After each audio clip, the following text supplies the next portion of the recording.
โอ้แหลดแน่นอนนึงเนาะพี่น้องสะท้อนเนี่ยสะท้อนแสงเนี่ยเด้อพี่น้องเด้อเนาะเอาก่อนอื่นพี่น้องทั้งประตูนกราบสำบายดีและสวัสดีพ่อแม่พี่น้องเบิดสู่ขู่สู่คนบ่ว่าสิอยู่ในและกระต่างประเทศก็ยินดีต้อนรับเข้าสู่ช่องประธานป้องชาแนลเส้นเก่าเส้นเคยเด้อพี่น้องเด้อเอาพอดีละมาเจอกันกับประตูนในคลิปนี้ตั้งประตูนเนาะก็ได้เข้ามาหาทางน้องเตี้ยเนาะอยู่บ้านนาแพกน้อยพี่น้องทางประตูนกับบุเคยเข้ามาจักเทื่อเนาะพอดีได้เข้ามากับเบาดีเบาเงาพี่น้องเลยแล้วก็สิเข้าไปทำไทยคือจังว่าชีวิตเพิ่นก็โอ้ยพ่อแม่ตายปะว่าซั่นพี่น้องอยู่กับผัวว่าซั่นเนาะคือสิแม่นหลังนี้ทางประตูนเบิ่งกำลังขนไม้ขนตอกลงอยู่เนาะเดี๋ยวสิเข้าไปเบิ่งถามไทยเบิ่งน้ำกันพี่น้องเลยทางประตูนมากับช่วงค่อยคำลงแรงเนาะเอาภาพกับสิบ่แจ้งบ่งามเพราะบันไดป่านในมืดคึมอยู่หน้าแห้งดำอยู่เนาะไปเจอกับมันแซงบ่ช่องนี่มันปานประชังแล้วนี่พี่น้องเลยพาเรือเข้าไปเบิ่งไปชมน้ำกันพี่น้อง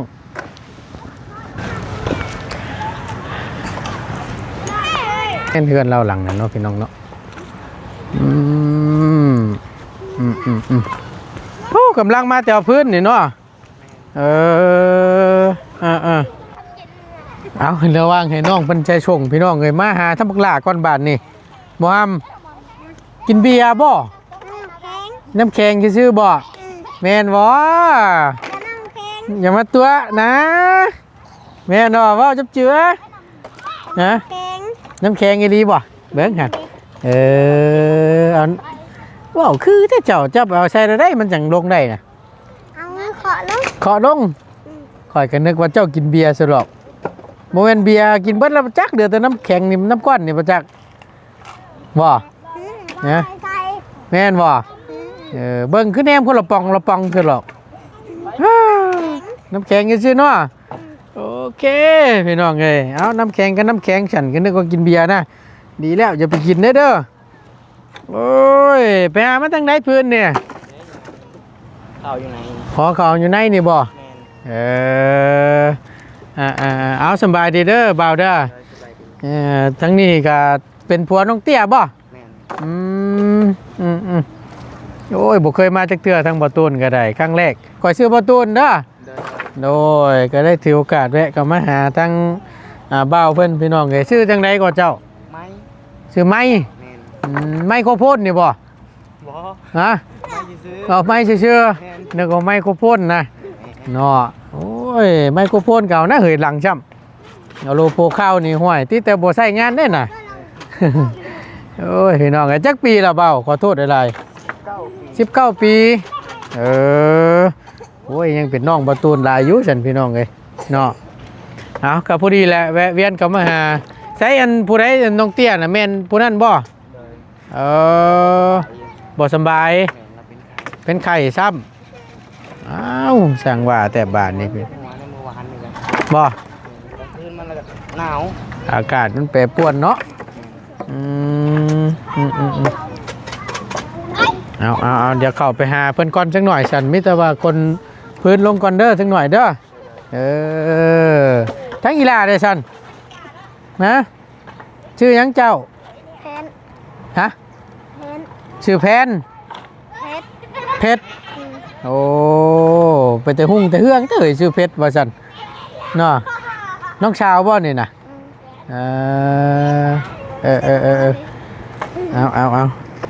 เอาโอเคสันบานนี้เดี๋ยวเข้ามาหาทั้งน้องเตี้ยเพิ่นก่อนทั้งประตูนก็บ่เคยมาจักเถื่อสบายดีล่ะเป็นหยังนี่คือกันหน้าซีดแท้เป็นไข้เป็นได้จังมือแล้วนาง4-5 มื้อแล้วบีบได้อยู่บ่โอ้ยเนาะหากระพ่อตัวจริงเสียงจริงเพิ่นเห็นแต่ในคลิปทั้งง่ายก็ได้ให้ซื้อบ่ตูนเด้อจักปีแล้วเจ้าฮะจำบ่ได้ซ้ำโอ้ยเนาะพี่น้องเอ้ยเจ้าอยู่ในบ้านนี่เนาะบ้านนาแพกน้อยนี่เมืองหยังเมืองอาจจะพังทอง เมืองอาจจะพังทองแขวง แขวงสวรรณเขต แขวงสวรรณเขต พวกเขามาประตูนเขามากับไกลดีพี่น้องเลยเพื่อสิฮอด เอาหลานนั่นจน หยังลูกชายบ่ โดย โอ้ได้ลูกจักคนเลยล่ะ ผู้เดียว คนเดียวมีลูกแหละ โดย ป๊าดคักแน่ลิสันบานนี่น้องเตี้ยน้องน้อย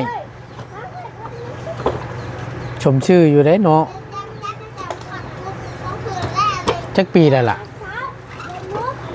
20 ปี21 ปีนี่แหละกันสิเว้า ฮะ 20 ปี21 ปีกันว่าสิเว้ากัน จำบ่ได้บ่ โดย 21 ปี โดย แล้วเล่านี่เนาะ โดย มีลูก1 คน โดย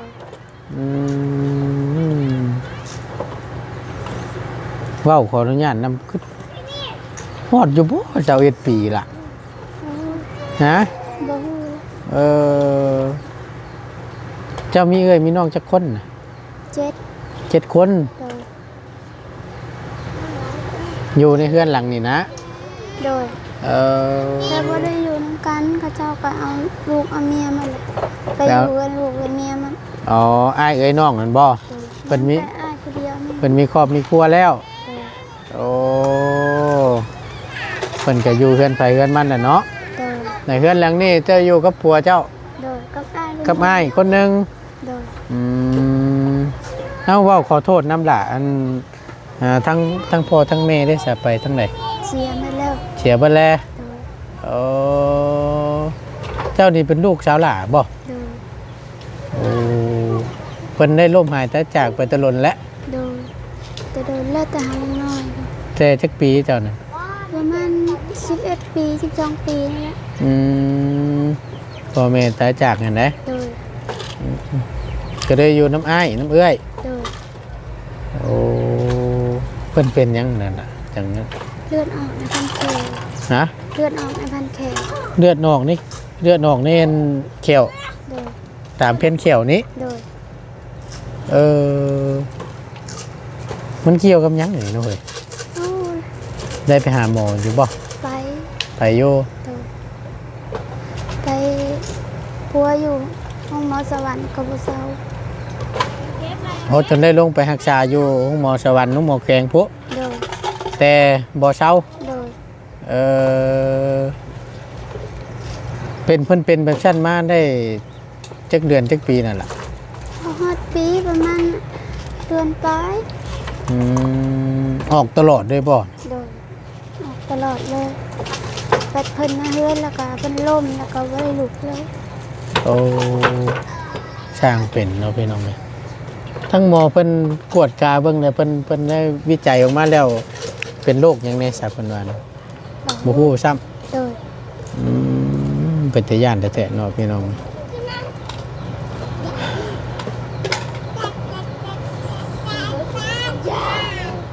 บัดนี้ทั้งอันพ่อได้ซะ ก็เสียแล้ว เพิ่นเป็นหยังไง เป็นเนี่ย ฮะ โรคติดต่อ โรคติดต่อกันเป็นแบบเดียวกันเด้อบ่ โดย บ่ว่าล่ะแล้วก็อยู่บ่ได้ล้นคือกันบ่ โดย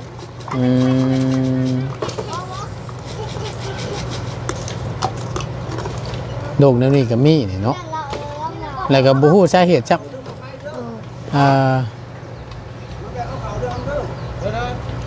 สีเข่าบ่ โดย เออ กาสิเฮ็ดมัดแขน ฮะ กาสิเฮ็ดมัดแขนมือหือ มือนี่ โดย มัดแขนไผล่ะ มัดแขนเฮา มัดแขนเจ้านี้ โดยกับเห็ดดองนี่เห็ดดองน้อย เห็ดหลองน้อย โดย เอาจะเอายังบ่ทันได้ผูกคอต่อแขนบ่ใช่กับผัวนี่ ยัง ยังอยู่ โดย เอากันได้จักปีแล้วนะ 3 ปีปีนี้ 3 ปีนี้ โดย อ๋อมีลูกน้ำกัน1 คน โดย จักปีแล้วลูกชายน่ะลูกชายหรือลูกสาวลืมถาม ลูกชาย ลูกชาย โดย ได้จักปีแล้วนะ ปีกับ5 เดือน ปีกับ5 เดือน โดย เออและบื้นนี่ก็สิมัดแขน โดย ผูกแขนน้อย โดย ว่าง่ายก็เฮ็ดพอมันแล้วฮิตแล้วคล้องเนาะ โดย ก็บ่ได้ว่าจัดงานใหญ่งานโตอหยังมากมายแค่ว่าเฮ็ดให้มันแล้วเฮ็ดแล้วของมันจังบ่ผิดผีผิดสังเนาะ โดย พี่น้องเอ้ยแล้วบัดนี้อันทั้งผู้ผัวนี่เป็นคนบ้านเดียวกันได้บ่ บ่อยู่เวียงอยู่ ฮะ เสาเอ็ด อยู่เวียงพุ่นน่ะ โดย เอ้าเฮ็ดจังได๋คือจังมาพ้อกันอยู่ไกลแท้ เอาไปเอาลูกพระเจ้าอยู่เวียง แปลลูก โดย ให้กับเรานี่ บ่ บ่ เอาลูกให้เพิ่นอยู่เวียงพุ่นลูกเอื้อยแต่ว่ามันเอื้อยคิงและเอื้อยนี่ล่ะ ไผใช่นะเพื่อห่าง โดย ๆเดี๋ยวว่าใดๆคนอื่นสิบ่ โดย คนอื่นแต่ว่านับถือเพิ่น โดย เพิ่น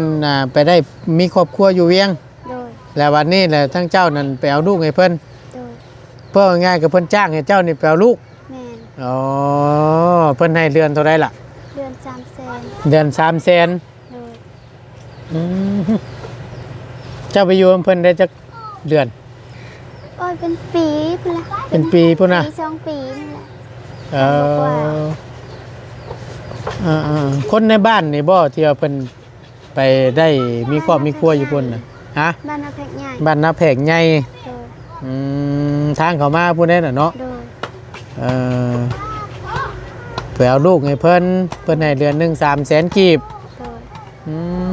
บ่ฮอดจน500 บาทจำพี่น้องเป็นเงินไทยก็ได้ แต่เจ้าก็อยู่ได้เป็นปีพุ่นเนาะ โดย เออแล้วบัดนี้ก็เลยพ่อกันครับมันผู้ปัวนี้ โดย เออพ่อทั้งเบาไม้เพิ่นนี่ โดย ไมโครโฟนครับเนาะอะโลโปรข้าวลังจะได้นี่พอเพิ่นน่ะอยู่เวียง โดย ใส่แน่นนี่เนาะไปฮอดแล้วก็พ่อกันเพิ่นมาดินบ่หรือว่าแนวใด บ่ได้มาเล่นเพิ่นอันนั้น หึ ไปเฮ็ดกำแพงศูนย์กีฬาอยู่หั่นเด้ เพจกำแพง โดย ศูนย์กีฬา โดย แล้วมันใกล้กับน้องสิบ่บัดนี้ โดยใกล้กับเฮาก็ลงไปนาอยู่นำแม่ตู้ตลอด ก็เลยเราคุยกัน โดย ว่าซั่นซะในความผู้บ่าวผู้สาวเนาะบัดทั้งนั้นปัจ19 ปีว่าซั่นทั้งน้องเพราะว่า21 ปีพระเจ้าเป็นเรื่อยแล้วเด้นี่ โดย แม่นบ่ โดย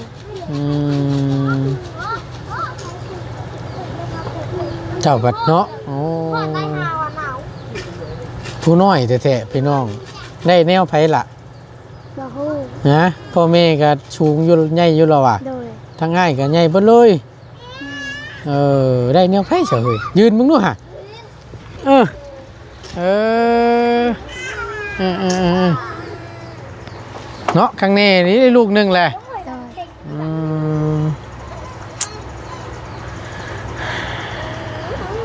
เอาบ่เป็นหยังดอกก็มีแต่ว่าให้อยู่ดีมีแห้งเนาะล่ะเนาะ โดย อันนี้บ่เฮือนเจ้าอยู่นั่นน่ะ โดย หลังนี้อยู่กับลูกกับผัวกับอ้ายน้ำผู้หนึงบ่อยู่น้ำกันนี่ โด นะ ย อันบ่ขอโทษนะอันเดินปุ๊กเกินอยู่นี่ก็เป็นของเจ้าบ่ โดย ให้หน้าตาก้าก็มีอยู่หรอวะ นี้ มีอยู่ โดย ปีหนึงได้จักสอบเข่านั่นน่ะ 42 40สอบ โดย กุ้มกินอยู่บ่ กับกุ้มบ่ได้บางทีก็ฮอดยามตกกาแล้วก็มันฮอดเดือน5เดือน6แล้วก็มัน เบิดเลยเฮ็ดแนวได้ซะบัดนี้ล่ะ ก็มีไปหายืมเอาคันว่ายืมได้ค่ะ หายืมเอา โดย เพิ่นให้ยืมอยู่บ่อยู่ในบ้านนี่ก็ได้ ให้ยืมคันว่าพี่น้องกันแบบพี่น้องตัดกันบ่ขาดนั่นน่ะเพิ่นสงสารเพิ่นก็ให้ เพิ่นให้ยืมอยู่เนาะ โดย แล้วบัดนี้ล่ะเฮายืมแล้วเพิ่นบัดยามเฮาไปแทนเพิ่นก็ออกหลอกออกหยังอยู่บ่ บ่ก็ได้ อ๋อแบบต่อทุน โดยบางทีกันคือเพิ่นให้ละล่าเพิ่นก็ให้สอบหนึง ให้สอบหนึง โดย คือว่าแล้วเข่ามัน40สอบก็มันเป็นเข่าเปลือกน้องเนาะมันบดบ่พอสิคุ้มกินคือว่าแหละมันก็บ่ได้ว่าดวงว่าลายพอปานใดดอก40สอบมันบ่พอสิฮอดเข้าวไหม้ว่าซั่นซะเนาะ โดย ฮอดยามเดือน5เดือน6เลยก็เบิด โดย ถ้าว่าได้50นี่แม่นอยู่พี่น้องเท่านั้นอาจสิบ่กุ้มกินเนาะมันอยู่ในเพื่อนเบิด3-4ปากเนาะ โดยห้า 5คนพุ่นน่ะ อ้ายเฮาไปเรียกคนหนึงอ้ายโกง เอ เพิ่น อ ก็ยังบ่ได้เมีย อืมมันก็เลยบ่คุ้มกินเพราะปันใดเนาะพุ่นบ่ให้นากับลุงพุ่นบ่ ก็ให้หน้าเพิ่นน่ะ เนาะนาเจ้าอยู่ใช่ หน้าเฮาอยู่หลุม ไปเอาบักหลาก่อนไปเอาบักหลาก่อนโอ้มาเบิ่งมึงดูหาให้เราก็ได้เราย่านใช้เบิ่งหันมาเบิ่งดูโอ้ยเนาะหนาวแท้ๆพี่น้องเอ้ยโอ้ยเบิ่งเด้อมันสิตอดเจ้าเด้อชื่อจังได๋เจ้า ซื้อมอน ฮะ ซื้อมอน ชื่อมุน โดย บ่าวมุนบ่ลูกล่ะ โด เอ้ ย ยก็ได้ปีปลายเนาะ โดย คลอดเองบ่ บ่พา พาเอา โดย ได้อยู่ในบ้านเท่านี้บ่หรือว่าอยู่เวียงพุทธ อยู่สวรรค์ อยู่สวรรค์ โดย เอาลงไปพาอยู่พุ่น โดย โอ้ยตะเอโว้แขวกำลังสิออกแล้วเนาะเมื่อยได้จักเด็มแล้วแขวเจ้านั่นบ่มุนน้อย เป็ดจ้ะ ตั้งล่างซีตั้งเตืองซีกำลังขี้ลือแหละพี่น้องไอ้ซ้ำนี่ก็ได้เนาะ คิดดื้อแล้วย่างเขาไผเมื่อกี้นี่ ฮะ ย่างเขาไผเมื่อกี้นี่ ย่างเข้าไฟ โดย อ้าว บ่ทันเบิ่งเพิ่นดื้อพ่น บอกว่าล่ะ จ๊ะบ่ทันเอา เหยียบไฟซันบ่นี่น่ะ โดย เต็มซองพาตีนเลยบาทนี่ เพิ่นเลยย่างเพิ่นจังไห้อยู่ บ่ให้ปะโทบ่นั่นน่ะ ให้ อ้าวพี่น้องเอ้ยเบิ่งบ่ขออนุญาตนำเด้อพี่น้องเด้ออันเอาหยังท่าแน่ๆนี่ล่ะ เอาน้ำยาสีฟันแล้วก็ว่านจระเข้ ยาสีฟันกับบ้านจระเข้ โดย ข้างนั่นเด้ซะคือกัน คือกัน โอ้ยพี่น้องข้างนี้ดิเหยียบมื้อนี้บ่ โดยเหยียบมักกินนี่ดิ ตะอุ้ยคนชิงลูกเด้บ่ตูนว่ะคือสิโพงมาแล้วนี่บ่ล่ะเจ็บบ่หำ โดย เจ็บบ่ลูกล่ะตะเต็มซองพาตีนมันเป็นขี้เถ้าสิบ่หรือว่าแนวใดน่ะ เป็นขี้เถ้าเด้บน ใช้อยู่ใช้ คุณ ใช้ไปเบิ่ง จูด ไปเบิ่งดูห่าอ้าวหูย ไผมันยังบ่ดับ ฮะ ไผมันยังบ่ดับ ไผมันยังบ่มอดซ้ำ โดย จุดขี้เหงื่อนะว่าแล้วกันเนาะ โดย กอง อันนี้บ่ห้อยตีนเพิ่นพี่น้องเปิ้งเชิงอยู่โอ้ไออุ่นอยู่เด้นี่นะเหยียบมันมาดเลยย่างเชิมไปเต็มตีนเลยเนาะพอแห้งบ่แรงนี่เจ้าสิให้โอ้ยว่าอันขอโทษนะมันเพิ่นกินนมน้องบ่หรือว่าชื่อนมต่างหากยาแล โดย บ่ว่า โอ้คือจังว่ายาไว้แท้ บ่มีเงินซื้อให้ บ่มีเงินชื่อ โดย ตะกี้ได้ซะกินนมป่องใช่บ่ โดย ก็เลยมันให้เพิ่นนอกนมช้าบัดนี้บ่มีเงินชื่อนม โดย มันก็ยอดแล้วปีปลายหนึงยาแหละ ให้เพิ่นยาแต่9เดือน อันนี้ โดย ให้ยาแต่9เดือนพุ่นน่ะ โดย ว้าล่ะมันก็ 9เดือนปลายนี่ละแต่เพิ่นบ่ได้ให้ บ่ได้ให้บ่ได้หยัง โดย คักแน่ลีนี่ป้อนข้าวเอาเนาะ โดย อ๋อยำข้าวป้อนนี่บ่ บ่กินข้าวเม็ดได้ ข้าวมิดได้เลย โดย บ้าโต เจ็บบ่ เจ็บบ่ เพิ่นบอก เจ็บบ่ครับคักแน่ลีอันนี้นมเด็กแต่ทรงแต่ช้อยเพิ่นก็กินอยู่บ่ กิน กินอยู่ โดย โอ้เอาพอดีแล้วฉันมาเอานมเด็กแต่ช้อยกับพี่แม่ลุงดาวชื่อมาต้อนอยู่เอานมให้ปลาเพิ่นก่อนพี่น้องเอ้ยเอามาสบายดีเด้อบ่ดีเด้อโดย เบิ่งนี่ ยังให้ อันบักหลาน้อยเพิ่นเหยียบไผ่เบัดช้องข้างเลย ปล่อยก็ยังว่านะโอ้ยช่างเป็นแท้ๆอันนี้ว่ะเดี๋ยวสิเอานุ่มให้บักหลาเพิ่นก่อนเออ เหยียบไฟบ่ยังเหยียบไฟติ แม่น เหยียบไส้ ด้วยวัดโอ้โห ทักแน่หลีข่อยก็ยังว่านั่นน่ะ คนแล้ว เอาล่ะพอได้ให้เพิ่นได้กินเด้ออันนั้นไงอืม ขอบใจ โดยยานุ่มตั้งแต่9 เดือนว่าซั่น ปวดพวกข่อยก็จังว่านั่นน่ะพอแห้งแล้วบ่แรงนี่สิเจ็บนี่นะบ่ดีมันเป็นขี้เถ้าอ่ะนะคิดว่ามันหมดแล้ว นี่บ่ โดย ชดๆร้อนๆเลยก็จังว่านั่นน่ะ เออ เอามีแต่ว่าหาแนวท่าฉันเด้อ โดย เพราะว่ามันก็โอ้ยคนคิงลุกแท้ๆพอดี กดขี้ลูก เอามันมึงนี่เต็มไปเลยบ่ โดย อุ้ยไปฉันละไปบ้านนี้ค่ำมืดแล้วมีแต่บุระหาอาบน้ำอาบในพักผ่อนเด้อ โดย บ่สำบายน้องเพิ่นก็ได้พอดีโอ้เนาะแต่ก็แบบโอ้ยครั้งแรกข่อยก็ได้มาเห็นน้องๆเพิ่นก็เห็นแต่ในคลิปมันแหละชื่อน้องเตี้ยว่าซั่น ตี สมชื่อเลยบ้านนี้ ยินเพียงกันบ่ด้วยกับเจ้าเออ บ่ได้เพียงบ้าเนาะ เลย สิได้อยู่บ้าคือหน้าซีดแท้ ไข่ ไข่บ่สบายได้มีพ่อยาติดมาอยู่บ่อืม ให้พ่อน้องโกมบ่แหละมื้อน่ะ เอแต่ก็ได้กินหืดกินยาอยู่บ่ โดย ใครอยู่ดอกกันบ่โดนดอกเดี๋ยวก็เศร้าว่านั่นน่ะไปล่ะไปสบายดีพี่น้องก่อนนะ แล้ว โอ้บ่เป็นหยังดอกบ่เป็นหยังอุ้มเอาเราเจ็บตีนหั่นดอก เย็กไปคอยจังว่าโอ้ย เดียวก็ได้เจ้าสบายดีเดียวก็ โด ได้ ยล่ะมาตั้ง เจ็บตีน ว่าขอไม่นี่ไปทำความสะอาดเพิ่นแล้วก็ทายาทาหยังให้เด้อเล็กน้อยซ้ำพี่น้องเอ้ยมาบ่ลี่มาขอบใจหลาย เอาขอบใจ ไปบ้านนี่ไปบ่ลี่เอ้ยล่ำลาก่อนเฮาก็ได้บ้านนี้มันมืดแล้ว บ่ได้ขึ้นบ่เพื่อนบ่ชานแล้วบ่ ยังบ่ทันได้ขึ้นชับมื้อหน้ามื้อในพุ่นแหละไปพี่น้องทางบ่ตูนเข้ามาครั้งแรกก็ถือว่าข่าวบ่ดีเลยก็ว่าได้เนาะลูกชายเหยียบกองไผ่ว่าซั่นตีน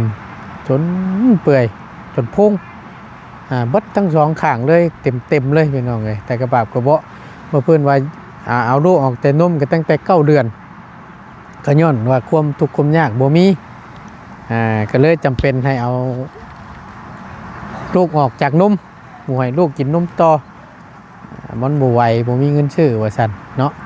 แต่กระบาบกระเบาะเราแต่รู้ตนพี่น้องเอ้ยณปัจจุบันนี้ได้ปีปลายก็กินข้าวมิดแล้วก็แม่นบ่ได้กินนมอย่างต่อแล้วพี่น้องเนาะเป็นอีกครอบครัวหนึงพี่น้องเอ้ยโอ้ยทั้งอีหละเพิ่นก็แต่รู้ตนเพิ่นเนาะขอบคุณหลายๆพ่อแม่พี่น้องที่เข้ามาเป็นกำลังใจและติดตามเบิ่งคลิปโดยบ่ข้ามโฆษณาเนาะไว้โอกาสหน้าทางบ่ตูนสิขึ้นไปเยี่ยมยามเบิ่งเฮือนซ่านเพิ่นว่าเป็นจังไดแน่เนาะมื้อนี้ทางบ่ตูนก็ยังบ่ได้ขึ้นไปเยี่ยมยามเฮือนซ่านเพิ่นซ้ำไว้โอกาสหน้ารอบหน้าเด้อพี่น้องเด้อสำหรับคลิปนี้บ่ตูนลำลาก่อนพี่น้องอยู่ดีมีแฮงเบิดทุกคู่ทุกคนเนาะสำบายดีเด้อพี่น้องเด้อไปแล้วพี่น้องไปลากันพร้อมบรรยากาศค่อยค่ำลงแรงนี่แหละพี่น้องเอ้ย